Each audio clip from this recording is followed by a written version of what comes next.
ସେ ୟାଠାରୁ ଏକା ଦେଖ ଦିଟା ଦେଖା ହଉଥିଲା ଆଉ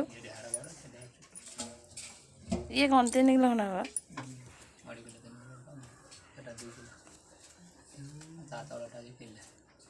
ମାଛ କଟା ସରିଗଲାଣି ଖାଲି ଭଜା ହବ ତେଲର ଖାଇବା ହବ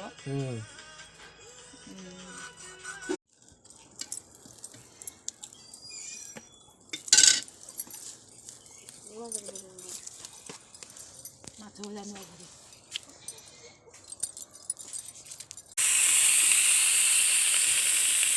ରେସି ଆଜି ଆମର ଖାଇବ ବୋଲି ପ୍ରସ୍ତୁତ ହେଇସାରିଲାଣି ଗାଧେଇ ପାଧେଇକି ଦେଖା ତରକାରୀ ସରିନି ପଖାଳ ସହିତ ଖାଇପାରିବନି